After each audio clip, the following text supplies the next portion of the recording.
Assalamualaikum warahmatullahi wabarakatuh. Kali ini kami dari kelompok 1 ingin menjelaskan hakikat manusia dalam Islam. Nah, di kelompok 1 ini terdiri dari beberapa anggota kelompok.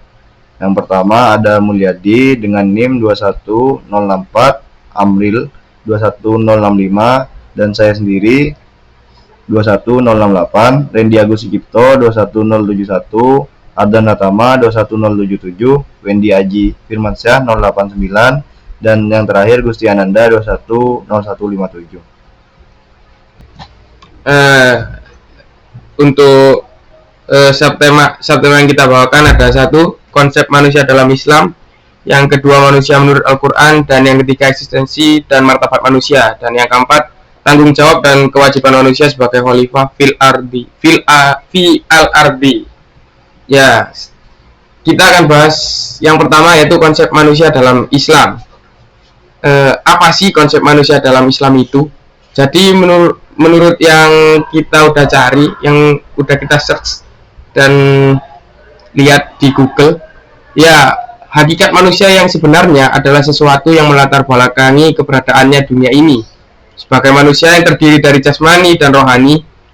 Sedangkan dalam Islam sendiri, hakikat manusia didasarkan pada apa yang diterangkan dalam Al-Quran dan As-Sunnah, atau melalui pengenalan asal kejadian manusia itu sendiri. Hakikat manusia dalam Islam merupakan suatu keberadaan yang mendasari diciptakannya manusia yang telah diberi amanat untuk mengatur bumi, yaitu untuk mengabdi atau beribadah kepada Allah Subhanahu wa taala. Sebagaimana firman Allah Subhanahu wa taala dalam Quran surat Ad-Dariyat ayat 51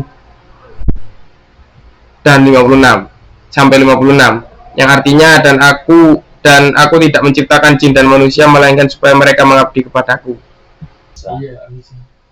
Selanjutnya, hakikat manusia sebagai makhluk yang mulia ciptaan Allah memberikan makna bahwa penciptaan merupakan pihak penentu dan yang diciptakan adalah pihak yang ditentukan, baik mengenai kondisi maupun makna penciptanya.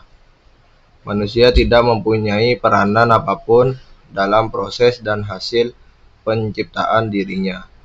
Oleh karena itu, ketidakmampuan manusia itu merupakan peringatan bagi manusia. Seperti halnya manusia tidak ikut menentukan atau memilih orang tuanya, suku atau bangsa, dan lain-lain. Oleh karenanya, manusia harus menyadari atas ketentuan-ketentuan yang telah diberikan Allah Subhanahu wa taala. Sebagai makhluk yang mulia, manusia dapat dilihat dari beberapa hal, di antaranya 1. Manusia adalah makhluk yang keberadaannya di dunia ini untuk mengadakan sesuatu. Kedua, manusia ada untuk berbuat baik dan membahagiakan manusia. 3. Manusia adalah makhluk yang memiliki kebebasan dalam hidup. 4. Manusia adalah makhluk yang bertanggung jawab. 5. Manusia adalah makhluk yang mempunyai keterbatasan. Kelima hal tersebut merupakan perincian dari kehidupan manusia dalam Islam sebagai makhluk yang istimewa. Yang kedua, manusia menurut Al-Quran. Subtema ini menjelaskan tentang Al-Insan, kemudian Al-Bashir, dan Bani Adam. Al-Insan, secara umum, kata insan berarti manusia. Segolongan ahli bahasa Arab berpendapat bahwa kata al-insan berasal dari kata nasiya, yansa yang berarti lupa. Pendapat lain menyatakan bahwa asal kata al-insan adalah insian yang berakar kata ins yang berarti sesuatu yang tampak dan jinak. Apabila pendapat tersebut dilihat berdasarkan relevansi makna masing-masing kata tersebut, nasiya, ins, dan nasa dengan kata insan, maka pendapat kedua dipandang lebih kuat, sebab akar kata ins sendiri yang berarti sesuatu yang tampak dan jinak, makna ini relevan dengan sifat dan fisik manusia. Selanjutnya Al-Bashar. Dalam Al-Quran, untuk makna manusia selain kata Al-Insan dipergunakan kata Al-Bashar. Al-Bashar berarti nampaknya sesuatu dengan baik dan indah. Manusia disebut Al-Bashar karena kulit manusia tampak berbeda dengan kulit makhluk lainnya. Kata ini dalam Al-Quran secara khusus merujuk pada tubuh dalam bentuk lahiriah manusia. Bertolak dari pendapat di atas, maka dapat disimpulkan bahwa istilah basyar menunjukkan makna manusia pada aspek hakikatnya sebagai pribadi yang konkret dengan menekankan aspek lahiriah manusia. Selanjutnya Bani Adam. Istilah Banu Adam dan zuriat Adam merujuk kepada pengertian manusia karena adanya kaitan dengan nama Adam yang memberi kesan historis dalam konsep manusia. Bahwa manusia berasal dari satu sumber dan satu darah. Walaupun mereka tersebar dalam berbagai warna kulit, ras, dan bangsa. Eksistensi dan martabat manusia. Manusia perlu mengenal dan memahami hakikat dirinya sendiri agar mampu mewujudkan eksistensi yang ada dalam dirinya. Pemahaman dalam hidup akan mengantar manusia pada kesediaan untuk mencari makna serta arti kehidupan agar hidupnya tidak sia-sia. Eksistensi manusia di dunia merupakan tanda kepuasan Allah Subhanahu wa taala terhadap hamba-hambanya, bahwa Dialah yang menciptakan, menghidupkan dan menjaga kehidupan manusia.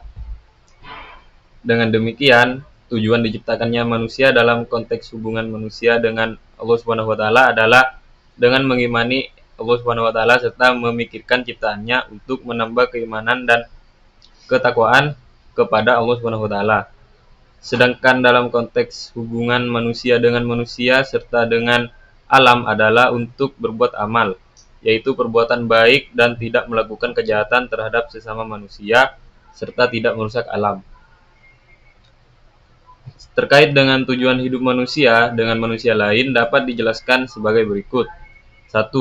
Tujuan umum adanya manusia di dunia. 2. Tujuan khusus adanya manusia di dunia. 3. Tujuan individu dalam menjaga keluarga. 4. Tujuan individu dalam masyarakat.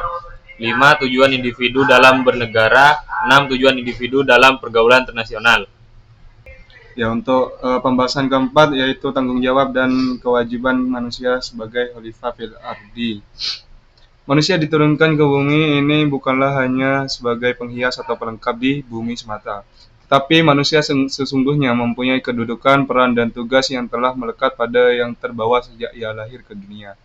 Manusia telah dipilih oleh Allah untuk melaksanakan tanggung jawab sebagai hamba Allah dan seorang khalifah di bumi. Karena manusia merupakan makhluk yang paling istimewa dibanding dengan makhluk-makhluk yang lainnya. Mereka dipilih untuk menyelesaikan persoalan-persoalan yang ada dengan cara mereka sendiri dan tanpa melepas tanggung jawab. Yang pertama ada tanggung jawab manusia sebagai hamba Allah.